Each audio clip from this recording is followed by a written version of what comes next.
नमस्कार। Daily line के news file bulletin में आपका स्वागत है। मैं हूं किरण। इस बुलेटिन में हम आपको बताएंगे कि T20 वर्ल्ड कप 2024 का खिताब जीतने के बाद कप्तान रोहित शर्मा ने क्रिकेट के किस फॉर्मेट से संन्यास का ऐलान किया है, और बताएंगे कि पीएम मोदी ने आज मन की बात के 111वें एपिसोड में किन मुद्दों पर बातचीत की। इसके साथ ही बताएंगे कि सीबीएसई बोर्ड एग्जाम को लेकर क्या नई योजना तैयार की गई है। लेकिन उससे पहले नजर आज की हेडलाइंस पर। भारत ने जीता T20 वर्ल्ड कप 2024 का खिताब। साउथ अफ्रीका को 7 रनों से दी मात। रोहित शर्मा ने T20 इंटरनेशनल से रिटायरमेंट का किया ऐलान।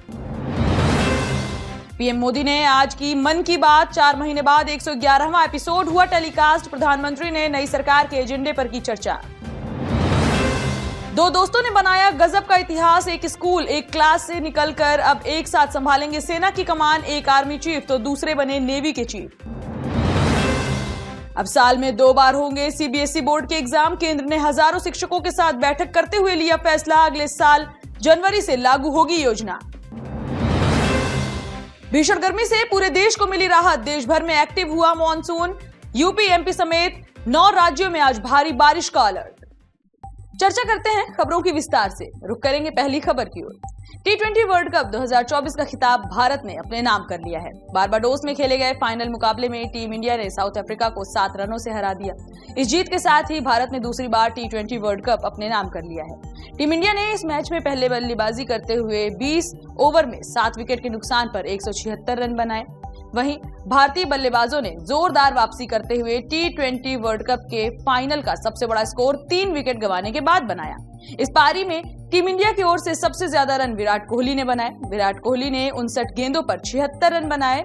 वहीं इस दौरान उन्होंने 6 चौके और 2 छक्के लगाए। अक्षर पटेल ने 31 गेंदों पर 47 रन बनाए। दूसरी तरफ T20 वर्ल्ड कप जीतने के बाद कप्तान रोहित शर्मा और किंग कोहली ने T20 इंटरनेशनल से रिटायरमेंट की घोषणा कर दी है, जिससे उनके फैंस काफी ज्यादा निराश भी हैं। रोहित शर्मा ने संन्यास का ऐलान करते हुए कहा कि ये मेरा आखिरी मैच है। इस फॉर्मेट को अलविदा कहने का इससे बेहतर मौका नहीं मिल सकता। मैंने भारत के लिए अपने कैरियर की शुरुआत इसी फॉर्मेट में खेलते हुए की थी और यही मैं चाहता था। मैं विश्व कप जीतना चाहता था। वहीं दूसरी ओर किंग कोहली ने कहा कि वे इस फॉर्मेट से इसलिए संन्यास ले रहे हैं क्योंकि अब दूसरी जनरेशन को भी मौका मिलना चाहिए। बढ़ेंगे अगली खबर की ओर। तीसरी बार प्रधानमंत्री पद की शपथ लेने के बाद आज पहली बार पीएम मोदी ने मन की बात की। उन्होंने कार्यक्रम के 111वें एपिसोड को देश के नाम संबोधित किया। इस दौरान पीएम मोदी ने बीजेपी की नई सरकार के एजेंडे पर चर्चा की। वहीं 4 महीने बाद टेलीकास्ट हुए प्रोग्राम मन की बात को देश के अलग अलग जगहों पर सुना गया। बीजेपी नेताओं ने संयुक्त रूप से मन की बात कार्यक्रम को सुना। आपको बता दें कि इससे पहले फरवरी में पीएम मोदी ने मन की बात की थी। तब पीएम मोदी ने कहा था कि राजनीतिक मर्यादा का पालन करते हुए लोकसभा चुनाव के इन दिनों में 3 महीने मन की बात का प्रसारण नहीं होगा। इसके साथ ही उन्होंने कहा था कि मन की बात रुक रहा है, देश की उपलब्धियां नहीं रुकेंगी। बढ़ेंगे अगली खबर की ओर। बीजेपी की फायर ब्रांड नेता और मध्य प्रदेश की पूर्व मुख्यमंत्री उमा भारती ने लोकसभा चुनाव में पार्टी के प्रदर्शन को लेकर बड़ा बयान दिया है। उमा भारती ने कहा कि लोकसभा चुनाव में यूपी में पार्टी के खराब प्रदर्शन के लिए पीएम मोदी और सीएम योगी को दोषी नहीं ठहराया जाना चाहिए। उन्होंने आगे कहा कि बाबरी मस्जिद के विध्वंस के बाद भी पार्टी का राज्य में प्रदर्शन खराब रहा था। इसके बावजूद हमने अयोध्या के राम मंदिर को अपने एजेंडे से नहीं हटाया। हमने अयोध्या को कभी वोट से नहीं जोड़ा। इसी तरह अब हम मथुरा काशी को भी वोट से नहीं जोड़ रहे। रुक करेंगे अगली खबर की ओर। लेफ्टिनेंट जनरल उपेंद्र द्विवेदी भारतीय सेना के अगले प्रमुख होंगे, तो वहीं एडमिरल दिनेश त्रिपाठी भारतीय नौसेना के प्रमुख चुने गए हैं। अहम बात यह है कि दोनों ही सैन्य अधिकारियों ने एक साथ पढ़ाई की है। दिनेश त्रिपाठी और उपेंद्र द्विवेदी 1970 के दशक की शुरुआत में 5वीं क्लास में मध्य प्रदेश के रीवा में मौजूद सैनिक स्कूल में साथ पढ़ते थे। इसके साथ ही दोनों अधिकारियों के रोल नंबर भी एक दूसरे के आसपास ही थे। लेफ्टिनेंट जनरल उपेंद्र द्विवेदी का रोल नंबर 931 था, तो वहीं एडमिरल दिनेश त्रिपाठी का रोल नंबर 938 था। यानी दोनों अधिकारी स्कूल के दिनों से ही अच्छे दोस्त हैं। अलग अलग फोर्स में होने के बावजूद वे हमेशा संपर्क में रहे। यही नहीं, दोनों की सहपाठियों की नियुक्तियां भी अलग अलग 2 महीने के अंतर पर एक ही समय में हुई। एडमिरल त्रिपाठी ने 1 मई को भारतीय नौसेना की कमान संभाली थी, जबकि लेफ्टिनेंट जनरल द्विवेदी रविवार 30 जून को नया पदभार ग्रहण करेंगे। बढ़ेंगे अगली खबर की ओर। सीबीएसई यानी central board of secondary education board के अब साल में 2 बार एग्जाम होंगे।